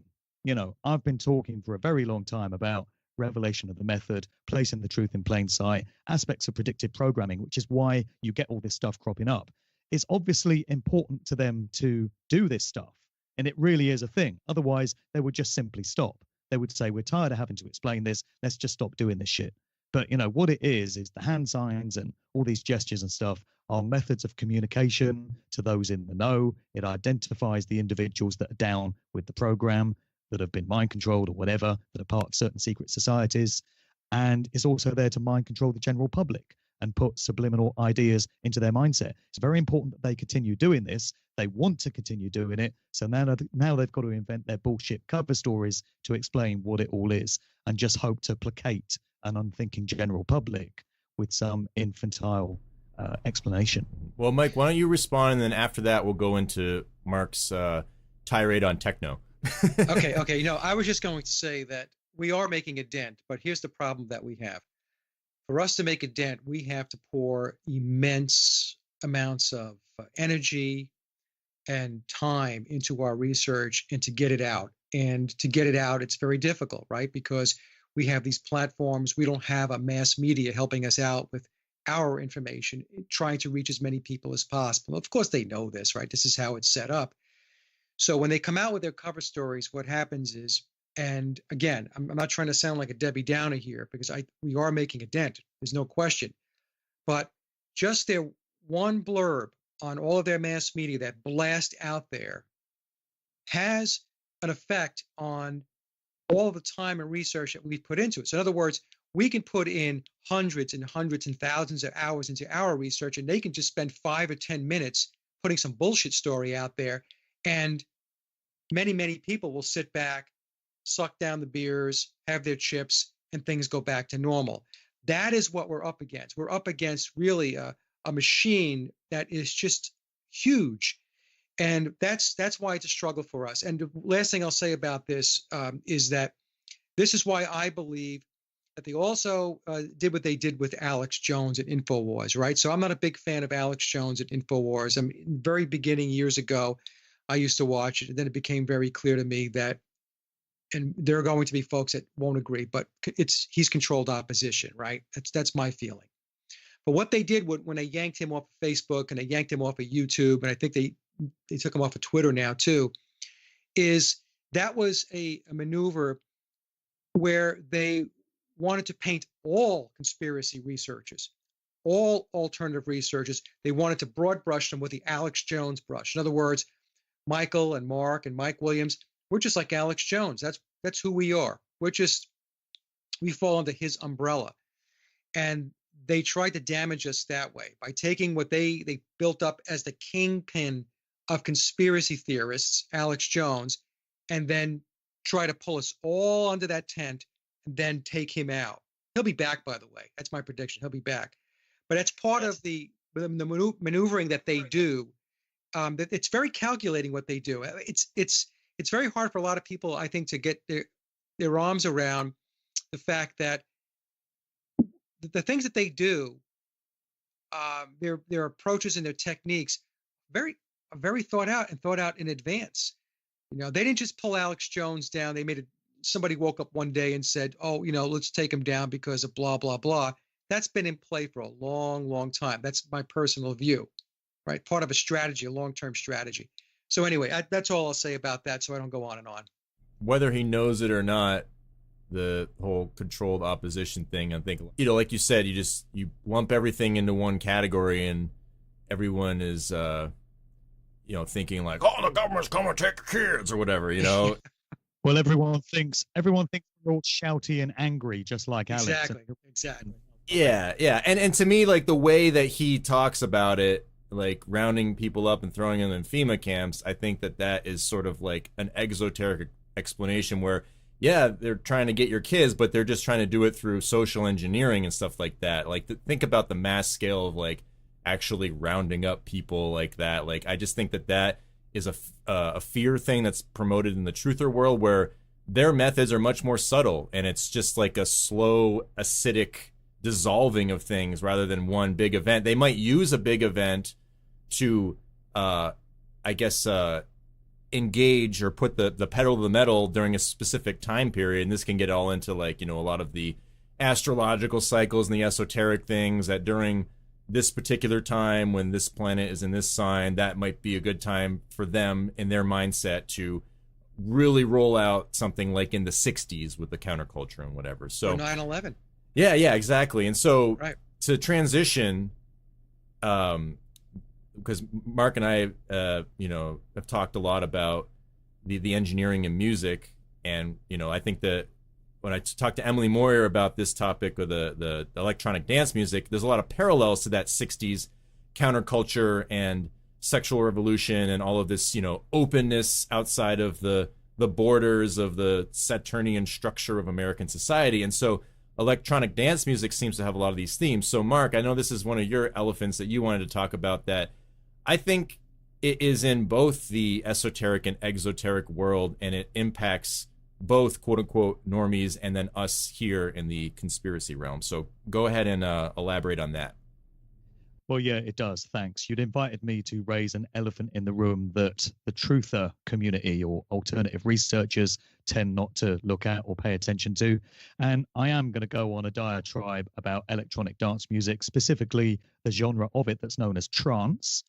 Bit of a clue in the name, maybe. And I know a lot of people are probably going to be rolling their eyes and yawning at the idea of having to listen to a load of stuff about electronic dance music, because that is not everybody's cup of tea. I get that. Particularly older folk that are into other forms of music have absolutely no interest in clubbing culture, and I understand why that would be. But the reason why this genre and what it's being used for is important is because, talk about an elephant in the room, it's so fucking obvious to anyone that's paying attention that this scene these days is being used to normalize ideas of artificial intelligence and the transhumanist smart grid Internet of Things society that we're now into. We're on the 30th anniversary right now of what was dubbed the second summer of love. This was the acid house scene that came out of the UK all through the summer of 1988. It was basically the 60s counterculture repackaged, to my mind. So many of the same tactics were used. You just had ecstasy instead of LSD that was in huge quantities just appearing out of nowhere. You had new styles of electronic dance music starting to come through that was the equivalent of the psychedelic rock that had gone on 21 years earlier. And we can fast forward now to the type of society that we have and how massive that whole dance music scene is, and particularly trance, which is really being used to literally entrance young people all over the world. And look at the symbolism that's being used. Look at the themes that are being portrayed at these big dance music events. Look at the names of them, for fuck's sake. You know, Digital Dreams and Tomorrowland and Future World and things like that. They're telling you what they're doing. They're getting young people through the mind control that's exerted through the sound frequencies that go into this music and through the mind-altering drugs that go along with the scene to be very accepting of artificial intelligence and the idea that technology is great. This is the future. This is where it's all headed. One of the Pied Pipers of that whole scene, who I've had my eye on for quite a while, is a dude by the name of Paul van Dyk, and he's a German electronic DJ and producer. He's an interesting one to study because I was talking earlier about symbolism. Symbolism has always been very heavily attached to this guy's work. So he's got a record label called Vandit. And every time they put out a new release, you get the same kind of artwork, regardless of who the artist is, being put out there on the sleeve. And it always portrays a futuristic cityscape, very heavy on transhumanism. There's a sigil, a certain sigil that's always been associated with Paul van Dyk. It's cropped up at his live shows. It's appeared on his album sleeves. His fans, who are more like a cult than a kind of fan base in terms of the way they revere this guy, have this sigil tattooed onto their skin, such is their worship of this Pied Piper false hero, you know. And I've studied the logo. It's very, very similar. It's basically a pyramid design with two corners cut out, triangular corners. And it's very similar to a logo that used to be used by British military intelligence, MI5, from the 1950s through to the 1970s. The same logo, complete with a capstone at the top of the pyramid with an all-seeing eye in it, has also been rocked by an American-Japanese DJ producer called Steve Aoki. So anyone that wants to write the Paul van Dyk one off as just some innocent symbol that means nothing has got to explain why this other key figure in dance music is also using it. But the whole idea of symbols attached to Paul van Dyk is very interesting because a couple of weeks ago, he announced the release of a new album on his Facebook page. And he was going to call the album Symbols. And it's so bloody blatant. The cover design to the album had a pyramid with Paul van Dyk's eye right in the frigging middle of it. And all around it, you had this kind of zodiacal wheel with all these strange sigils and symbols all around it. It was just so in your face. It was unbelievable. But the thing that really struck me was when he announced this on his Facebook page, there was an absolute tidal wave tsunami of comments from presumably his fan base, who would be the people looking at his fan page, saying, oh, you've sold your soul to the Illuminati. You know, you've sold out to the control system. What's all this? You've joined these secret societies. You're letting us know who owns you. And it was comment after comment after comment, thousands upon thousands of comments. What happened was the following week, you get an announcement that, oh, the album's not going to be called Symbols anymore. It's going to be called Music Rescues Me. And instead of this very elaborate sleeve design, you've now got this very simplistic minimalist one, and they're telling you it's going to be called Music Rescues Me. So there's a couple of possibilities here. One is that those behind Paul van Dyk were testing the waters, maybe slightly taking the piss with this blatantly over-the-top album called Symbols, with all the symbolism attached, and they wanted to see what people would say about it. That's one possibility to consider. But the other possibility is that they got so confident and so brazen with what they were doing that they thought they could put out this album titled Symbols with this sleeve. It would get soaked up subliminally by all the fans, and they could have a good old laugh at how gullible they all were. And when all these people rose up and said, you've joined the Illuminati, you've sold your soul for fame and fortune, they thought, my God, we weren't expecting this. Shit, what do? We're going to have to change the name of the album and hastily concoct some new minimalist artwork. That's another possibility that I think it's worth considering, because I don't think they would have anticipated quite so many people calling them out on their bullshit. So this goes back to what I was saying earlier about how, to a certain extent, we, the public, the people, seem to be driving the narrative and the way things are going. I like to think that the second option there is the most viable.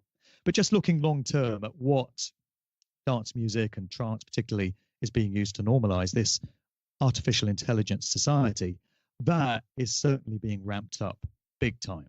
And they've got a vested interest in getting young people accepting of where they want to take things. So another topical example, a story I came across just a couple of days ago, quite synchronistically. In my home city of Oxford, England, they are now starting to barcode homeless people. Now, I'm not taking the piss. It's not April 1st. It's not a wind up. The council are starting to barcode homeless people. And when the barcodes are scanned, the computer system gives their history in terms of how long they've been homeless. This is if they register, of course, and give all these details. How long they've been on the streets. When was the last night they spent in a shelter or a hostel? What health conditions they've got, who their next of kin is, all this sort of thing. They're treating homeless people like a can of beans in the supermarket with a friggin' barcode. So this is an indication of where they want to take things, everything logged and recorded and linked up to this Internet of Things. I had another experience in the week where I tried to book a room via Airbnb.com. People might be familiar with this company, operates out of San Francisco, I think. So when you can't afford a hotel in a particularly expensive city, you have the option of going and staying in somebody's private room that they rent out, and Airbnb will put you in touch with them. However, I wanted to book a room in Sweden, Malmo, and it wouldn't let me do it, the Airbnb system, until I'd uploaded a scan of my passport, the photo page, so that they could verify that the picture on my passport photo page matched my profile picture on Airbnb. So I tried to do this, didn't particularly want to, but it's my only way of getting a room, you know, and it kept rejecting my picture. Oops, sorry, no, try again. So I would try it a second time, try from a different internet browser in case there was some problem with the first one. Oops, no, sorry, try again. So in the end, I got so friggin' frustrated with this that I got in touch with Airbnb's help team. And I said, look, I'm trying to book a room. It keeps rejecting this passport upload. Can I just send you the picture and you verify it and you know, allow me to book the room? And they said, oh, sorry, no, we can't do that. The system decides. So I said, wait, what you're telling me is that artificial intelligence decides who can get a room or not any human being. Well, yeah, that's basically it, sir. Yeah. I said, but surely there must be some way of you overruling the system with some human input and saying it's okay, this guy is who he says he is, let's let this booking go through. Oh, no, sorry, we can't overrule it. So there's an admission straight from the horse's mouth that artificial intelligence is running this company's computer system and there is no facility for human input, which is a pretty dangerous reflection on where we're at in society. And of course, the plans are only for all of this to get taken even further. We've got the planned rollout of 5G technology just around the corner in 2020, when things are really going to get ramped up. But, you know, this is where we're at. And to go back to my original diatribe, the electronic dance music scene and this reverence for technology, isn't it great, is being used to get young people all over the world used to these ways of doing things so that they're completely normal. This is why people need to pay attention to what this scene is being used for. They might not care for the music and, you know, the workings of the scene, but you have to acknowledge the fact that millions of young people around the world are being brainwashed and mind controlled by this aspect of culture for what is known to be coming. That's my rant. Yeah, I have a lot to say about that, so Mike, I'll let you go first. Well, I was just going to say that the controllers and their understanding of human behavior is incredibly sophisticated. That's number one. And so with electronic dance music and even back in the 1960s, we had the psychedelic era and so on. they have been at this for a very, very long time. And so their understanding of how humans will react and behave is very involved. I mean, they've done enormous amounts of work in this area. So they know what to float out there and what to expect. So that's now linked with the AI. So before you had the AI aspect of it, the technology, the computers, and so on, to do all this, they had to do it the old-fashioned way, and they were still very effective at it. But today, it's all been fed into an artificial intelligence, and so the AI actually runs scenarios and says, well, if we put this out, we could possibly get the following behavior or reaction from the population: scenario A, scenario B, and C. So this is how sophisticated it has become. That's why they're always 1,000 steps ahead. It's because their computations from this artificial intelligence perspective has run all of these scenarios. This is why computers like IBM's big Deep Blue can beat a world-class chess player, because it's able to do the computations, and it has figured out possibilities way beyond and much, much quicker than the human mind can do. So this is what we're confronted with today, and this is what a lot of folks really don't understand. They want you to believe that AI is going to be something that's going to help you better select, a movie you want to watch on Netflix or some stupid thing like that. It's not. When I worked in the corporate world, we had an initiative. An initiative is still in place, and I'll just say this real quick. It's called business analytics. So what business analytics meant was that we were going to be able to predict a customer's needs before the customer knew that they needed something, a solution, whatever it may be. Okay? So and I say we, I'm talking about the corporate world. I'm not talking about my former company specifically. We're talking about, this is pervasive. A general mindset. General mindset. So in the corporate world is to deploy these types of technologies where they're able to predict behavior, predict responses, predict needs. So if they're doing something like that at a corporate level to predict client and customer needs, then you can only imagine what they've done at a much broader level by using collection things like Google, vehicles, I should say, not things, but vehicles like Google, Facebook, Instagram, go on and on and on and on, YouTube.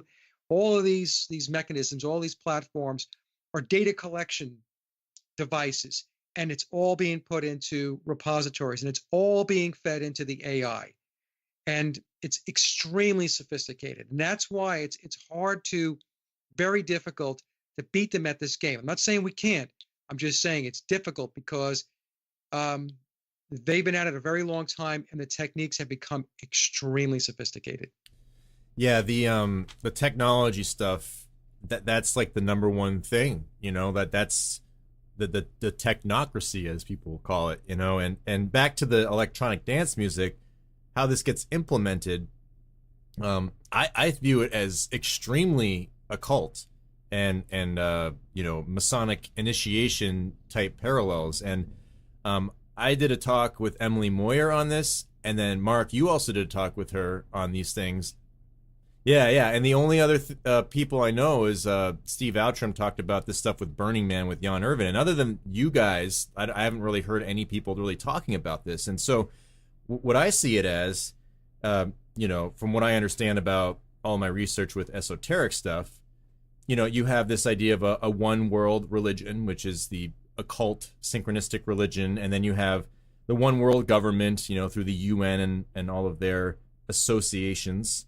And then there's sort of like a one world language, which I think is sort of built into the technology of, like binary code, or the language of mathematics that, now if I want to have my monologue in English translated into Hebrew, Google will just do that for me. So the language is united by technology. And then lastly, the music, to me, from what I understand, because I don't listen to this kind of music, I've just never been interested in it.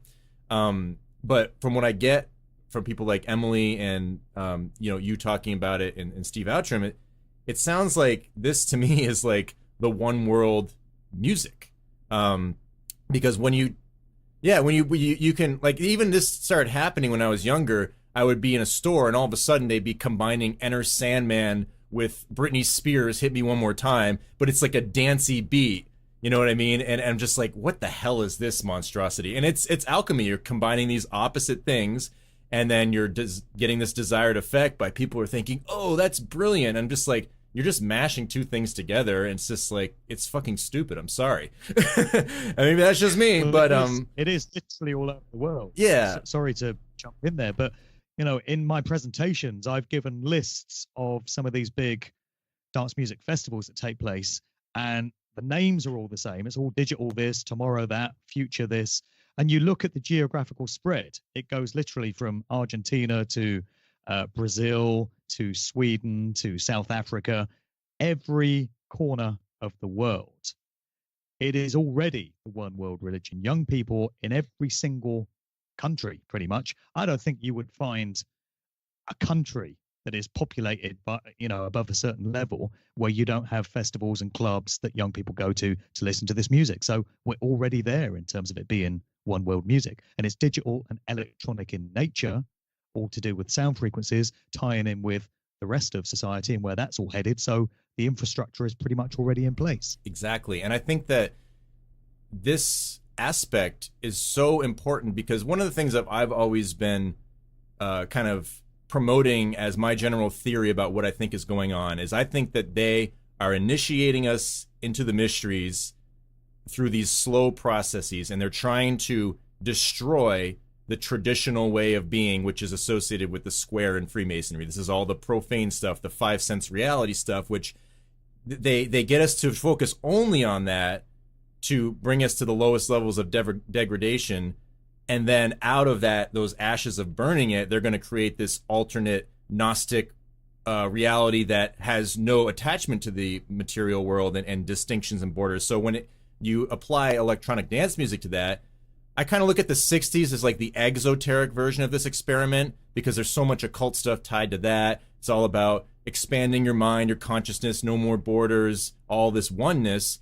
But those bands are still around in the mainstream. You'll always hear the Bird songs and the Doors songs. That's like this version for the masses, and I think that was kind of an experiment to see how things would play out. And I think that the electronic dance music is like the esoteric version, because if you think about it, that's all underground, it's all secretive, it's for a select few, and it's not really that well known to like people in that traditional set. I mean, I don't know anything about it, I never hear it, but I know a lot of people, when they come in, they're just obsessed with it. But it's not something that's like, you don't go to a baseball game and you hear the newest techno mix. You hear Neil Diamond songs or whatever. You know what I mean? Like, and so there's that esoteric component. And then if you think about the process of going to some of these shows, a lot of them involve taking drugs, and that's your initiation. You take this pill, kind of like the Matrix, and then you're open to all of these things going on, and you have the DJ as the hierophant conducting the ritual. You have all these occult symbols and sigils and logos, and it's all about this oneness, being outside of borders, transcending reality, all these sorts of things. And a lot of people who go through those experiences, they usually say, oh, that was my awakening experience, and things weren't the same after that. And that's kind of what Burning Man is on this very macro level. And it's a giant pagan ritual. They're burning a huge effigy, and that's kind of like the symbolic magical act of all of the old ways of being. And then once you go there, you've been transformed. And they even talk about this. The people who go, this is all a transformation ritual. Burning Man starts today as we record this. Oh, really? How serendipitous. So how synchronistic that we chose today to be doing this. And that's when the whole thing kicks off. You've heard Steve Altrin. Yeah. So Steve Altrin talks about how executives from Silicon Valley, from all the big IT companies, are encouraged to go along to Burning Man as like this required social function. And they get fed all this occultic imagery and stuff. Why should that be? Why should that be a thing? Burning Man is... And then Burning Man is Silicon Valley, according to Elon Musk. That's a very strange quote. Like, you're basically saying that event is the tech industry. And so when you apply all of these transhumanist ideas, this gets back to the occult figure of Prometheus, giving technology to man to escape the physical realm, the rock that he's bound to. This is, the statue at Rockefeller Center. So it's all about this liberation, but is it really liberation? Is it just disguised as liberation, just like the Masonic United States of America with our so-called democracy? You are liberated because you can vote, all these sorts of things. This to me is like the real attachment and agenda that's going towards these millennial generations. And if you think about just the name millennials, this is all tied into the Gnostic interpretations of Revelation with the new millennium and stuff like that. This is their generation that they want as their own. And it's so obvious to me because this is when all of this stuff started getting rolled out, when this generation came about. And I think that this has something to do with all these cycles. So I'll shut up about it for now. I don't know, Mike, you wanted to jump in? No, just real quick. Aleister Crowley talked about, when he talked about his magic and transforming, his alchemy from a magic perspective is you had to destroy something before you were able to transform it to where you or what you want it to be, right? And Michael, you know this better than I do. So this is what I see going on too. So in order to destroy, we're seeing all this depravity. We're seeing everything just sinking to the lowest level denominator that we can possibly conceive of. And I agree, Michael, that what they're trying to do is they're trying to destroy, and then it rises up. I guess the rise of the phoenix, right? A new era, a new age, whatever. So I do believe that what they're trying to do is they're trying to initiate us into their mysteries. The problem with it, and you and I have talked about this, and I agree with you, is that you'd have to believe that they have good intentions when they're doing this. And even though I understand conceptually and theoretically what they're trying to do, I have a very difficult time understanding that this is the best way to go about it. That's where I get stuck, because all of the harm, all of just the darkness and the negativity of what humanity's being put through, if this is all necessary in order to have that alchemical process to transform into something new and better, some ascension. I don't even know what you would call it. Well, this is the Darwinism that they look at through the spiritual lens. Yeah. And this is all tied in with Blavatsky. They think that this is evolution. Yes. So that's what I struggle with. I struggle with, okay, I understand their perspective, and I understand, at least theoretically and conceptually what they're trying to do. It's just that I don't trust the actors that are involved in the process. That's the problem that I have. Nothing to add to that, really. Well, I just, I'm not quite a millennial, or I don't know if I am. I was born in 82. Am I on the cusp? I'm not really sure. But you're young. Somewhere in between. Well, I have been susceptible to a lot of this programming, but I feel lucky enough that I'm still part of an older generation before that. And so I am starting to see all this stuff come to fruition, and now it's like blowing my mind thinking back to when I was younger, all the ways I was programmed into trying to go along with this. And, really, I think that it is this sort of quote unquote Gnostic paradise where you're in this alternate reality. It's outside of the physical world.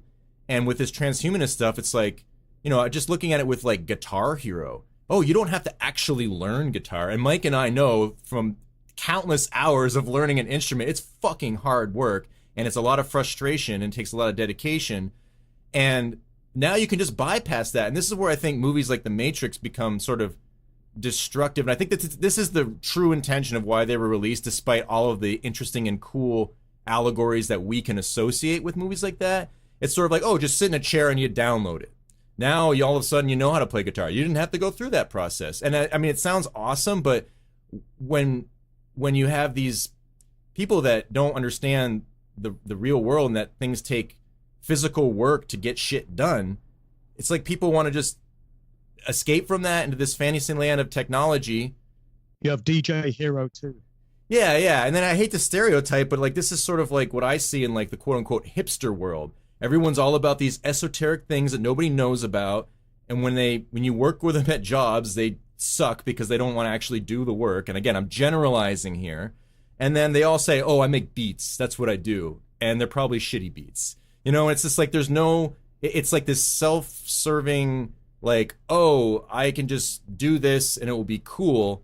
And it's all weird and artsy. And if you get enough people buying it that it's like this great, awesome thing, then you're just in this collective mindset of like, oh, you know, I'm going to shake your hand and call this awesome if you call my shit awesome. And then it gets involved with like Facebook where like, yeah, everyone's their own celebrity. You can just selectively post your virtual world that's completely detached from the reality of your actual world, and you can make yourself look like a rock star. To me, this is all tied in with this, and that's exactly what they want. They want us to be self-serving, but ironically, it's disguised under this collective humanity that they're trying to bind us all to. And you know what? I want to separate from this. I do not want to be bound to all of this fucking bullshit. That's my rant on it. Well, the world has just changed so much in my lifetime.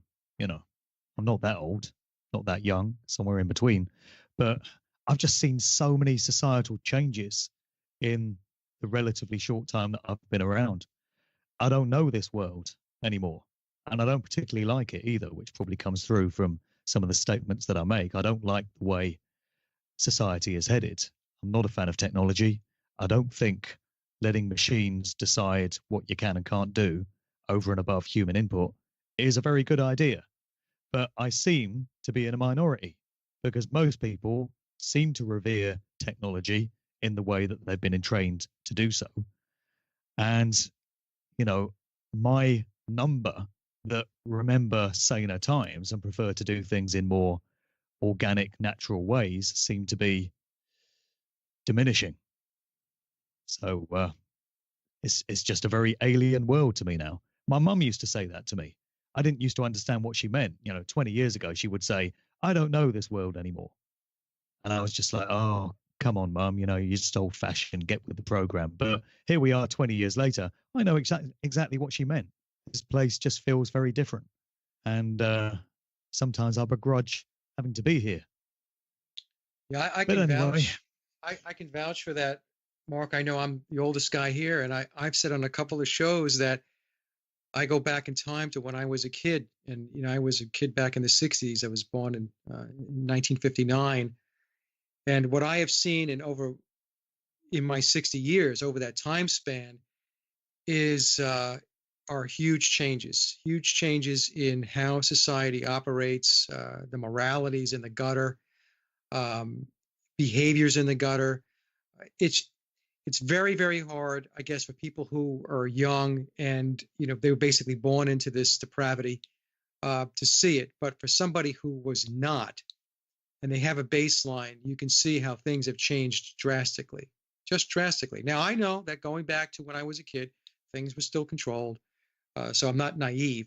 All I'm saying is that the difference between the control back then and the control today, um, there's a huge difference, and it's not a change for the better at all. So, I, for the folks that are listening to this that are younger, and you've got many years ahead of you, you need to wake up and understand what's taking place here because I have no idea what this is going to look like another 10, 20 years, guys. I really don't. I don't think it's going to be a pretty picture scary. at all.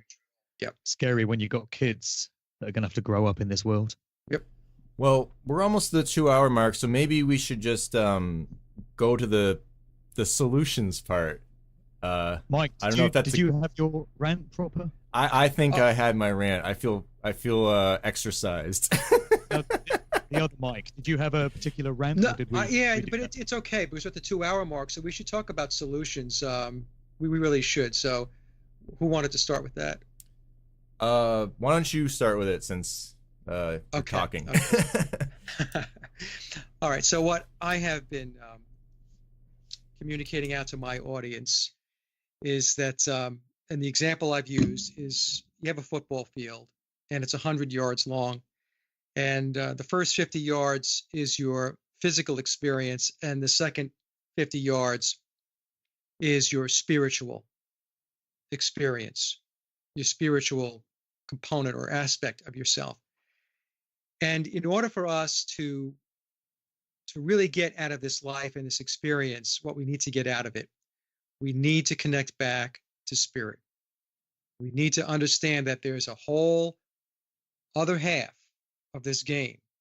And what I have found with, we call them the normies before, but even many, many people in the truther community, in the alternative research community, they spend virtually all of their time in the physical piece of this experience that we've come here to experience, this life. And when you just spend all of your time in that first 50 yards, what's happening is you are essentially sub-optimizing your life by 50% because you're not plugged into the spiritual piece of this. Because the spiritual lessons are very, very important. And my view on this is that to the degree that you understand what this realm is all about, to the degree that you figure out the lies and the deception, you take that knowledge and that wisdom with you from a soul perspective. Now, when you pass away and you cross over, and it's time to experience another life or some other learning, your soul has additional opportunities made available to it because your soul has broken the code to a certain degree, right? So if you learn just like an inch of truth, then when you pass away and you cross over, your soul will have an inch of additional opportunities made available to it in order to explore and experience. If you figure out a foot, you're going to get a foot more opportunity. If you figure out a mile, you're going to get a mile worth of additional opportunities. So that's why this is very important. This is not all for naught, is what I'm saying, because you'll hear some truthers and people in the alternative research community say, I don't know, this is never going to change. We're never going to change the physical world. And we may not change the physical world. But to me, at the end of the day, is the physical world is the way it is because there's a spiritual learning and a spiritual component to this that we're supposed to become aware of, that we're supposed to embrace and we're supposed to nurture and to grow. And so that's been my way of explaining solutions, because I don't know if it's possible to change the physical world, because maybe the physical world is not supposed to be changed at this point in time. Perhaps the physical world is going through its cycles. We talk about the Iron Age, the Silver, the Bronze, the Silver, and the Gold Age, right? Going back to the Greeks and the Hindus, they called them the Yugas. The Earth, this realm, will change, but it's going to change as it cycles through. So what do we do during those particular cycles? Now, we're in the Iron Age right now. It's full of deception and lies and all the stuff that we've been experiencing. The takeaway is that we understand the lies, we understand the deception, and then take it with us, because it doesn't go away. It does not go away. You're going to grow your soul's wisdom, your soul's knowledge, and that's how, when we leave this world and we go into the non-physical world, I mean, that's where we really reside. That's where we live. We don't live. We come down here. We participate in a play. This is theater. And our bodies are avatars. We play characters. You live 75, 80 years, 90 years, and it's all over. The physical piece is all over. So there's a whole non-physical piece of it, the metaphysical aspects, the spiritual piece of it that are very important. And I think more and more people really have to connect into that. And it's not new agey. In my practice, I do a lot of spiritual regression. I can tell you guys, I've been doing it for over 8 years, and I don't even count anymore the number of clients that have come in to have spiritual experiences. And there's just that common thread about what this is all about. It's all about learning. It's all about helping others. That's what this is all about.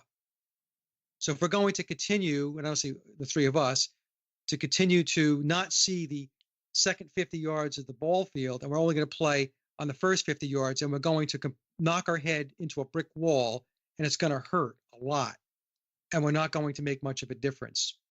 And the other way that we put solutions in play is to lead by example, to be role models for other people. That's what we need to do. Speak the truth. Don't be afraid to speak the truth.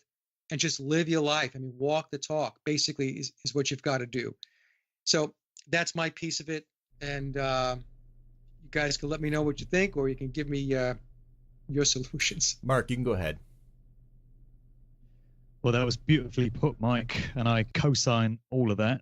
Your line of thinking very much tallies with mine. If you're trying to find solutions to an apparently 3D physical world with apparently 3D physical reactions, you're going to be bashing your head against that wall, because that's not what this place is. It's illusory. It's a construct. It's a place that we come to have these experiences, to learn these lessons. That's absolutely what this place is. And it can be very, very difficult to go through that. I'm someone that finds life very difficult. I just find it difficult getting through every day. It's a struggle for me, because I think beneath everything, I've got a recognition of the fact that this is not where we're meant to stay. This is not our natural home. It's just somewhere we come to do some work and figure some things out. And for those of us that are engaged in this line of work, it's just a case of continuing to do it. You just got to keep on keeping on. We need to engage new people on these paths and encourage them to make better decisions and wake up to truths. But as far as we're concerned, those of us already walking this path, we just got to keep walking it, keep on keeping on. I like to think that there are better things awaiting us when we depart this realm, through having made this obligation and made this free will choice to do this with our lives. I certainly believe that there are. It's my view that in an aspect of higher consciousness, we actually judge ourselves. I don't think there's some tyrannical God that stands over you in judgment when you depart this place and says, you've been a very bad person, back you go. You're going to suffer some more.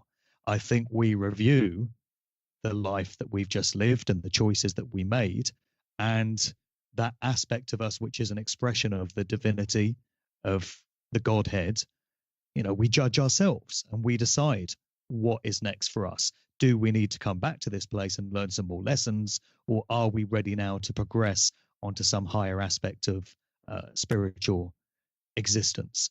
For me, the worst thing imaginable is having to come back to this place and do it all over again. So anything I can do to earn my stripes and get my one-way ticket out of here works for me. Absolutely.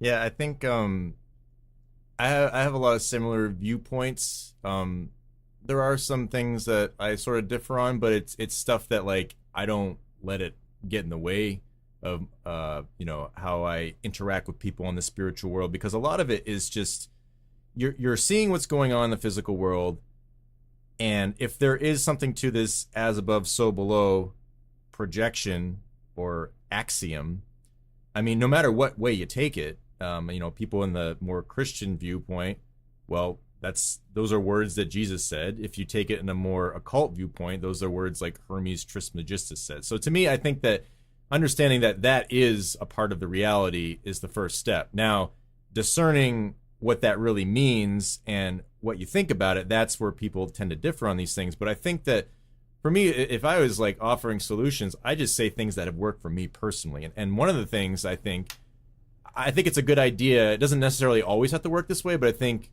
starting with the foundation on the lower level of your physical nature, your health and your diet, figure out what works for you. And this is really difficult because there's so much shit out there telling you conflicting things. People are promoting this or that as this miracle cure, and then you'll hear one side saying that this is bad for you, one side saying it's good, and then all of a sudden it will reverse. Like I think like coconut oil, that's a great example. All of a sudden it's terrible for you. Oh, all of a sudden it's this miracle. And I think that muddies the waters intentionally. And I think that some of the things that bring your health to an optimal place are actually very simple and traditional, but there's so much shit there that we kind of go down these rabbit holes and we don't really identify those issues. And I just did a talk with Emily Moyer on this. It's probably going to be up before this discussion, so people want to go back and listen to some of that. She's getting into a lot of this health stuff. And then that in conjunction will help your mental process. If you are feeling better physically, your mind's going to be more clear. If I know, like, when I'm hungry, I get cranky and then I start becoming a diva. and I'm not thinking as clearly. And once I'm able to eat, I feel better. That's just like a natural thing. And so you want to make sure that you're operating as optimally as you can. And I think that it's actually simple getting your health better, cutting out like one big thing that's not good for you. Like if you drink soda, just don't drink soda. Don't worry about anything else. Just try that and see how you feel. And then you build upon that. Okay, now that I've got that and I feel better, I don't want to go back to it. So now let me work on, I smoke cigarettes or whatever it might be. You know what I mean? Keep those things very simple, because if you jump into this health realm and you try to do too many things at once, you're going to get discouraged and then you're going to probably quit on it, And so that leads to your mental abilities. That's when you have to be able to take all the stuff and rationalize it, process it through your brain. And then you have to be able to separate your mentality from your emotions at the start, and then you get your emotional health in check. A lot of that has to deal with your own quirks, your own emotional baggage that you have to be honest about. And a lot of time, be honest about that is admitting that you might have had destructive mindsets. You might have actually been a bad person in certain instances, and just kind of rationalizing or denying it. So dealing with those two planes, your emotional level and your mental level, doing that sort of alchemy with it, you separate them and then you put them together, and you try to do that to where you are more in control of your own life as to who is making the decisions. And then you can realize that, hey, when I do this, I impact other people. Like you said, Mike, leading by example. If you want to lead by example and you haven't kind of worked out all those other things in a way that I look at it as percentages. If more of a percentage of the time you're in line with those things, let's say just even 75% of the time you're able to do those other things, you're going to be doing a lot more good. And then from that, you have to build it up in your family. You have to fix family issues. Not that you can just put a Band-Aid on it, but you do everything you can to do things right. And then you have to realize that some people might not respond in the right way, and you have to figure out how to deal with that. So that is all the stuff that I think leads you up to a spiritual perspective and steering you towards perhaps aligning with one that is more in nature with reality. Because I think that the quote by Paul is like, we see through a glass darkly. It's like, I think that there's an objective truth. I think that there absolutely is, but we all see it subjectively, and that is the issue, and that's why we all battle back and forth on these things. But I don't think it's just morally relative and all this stuff that's to me gotten us to the state that we're in, everything we're complaining about. So I'll stop my rant on that if you guys want to respond to anything there.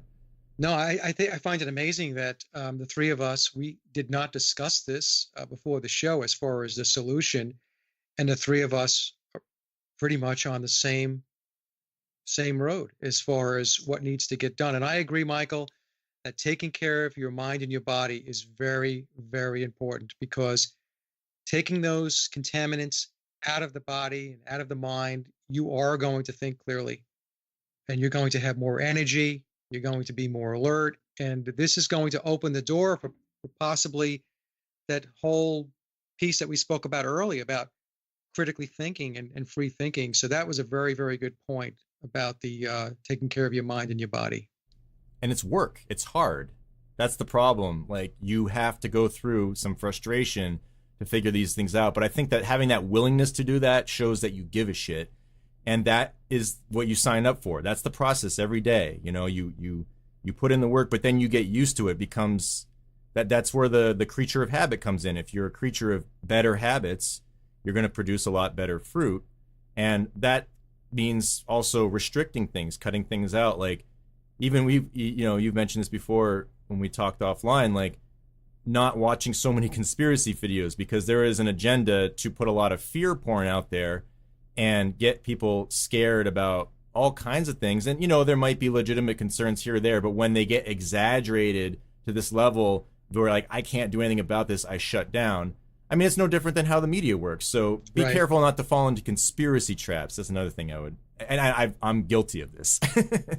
Well, we all are. I think that we all spend time doing that. And that's one of the, I'm on this, this whole trek now where it goes back to my analogy with the football field, the physical world. If you spend all of your time as a truther, just focus on all of the really negative stuff, and you're jumping down all the rabbit holes and you're digging into the pedophilia. what you're doing is you are just feeding the negative aspects of existence by just putting your attention and your thoughts there. You know what?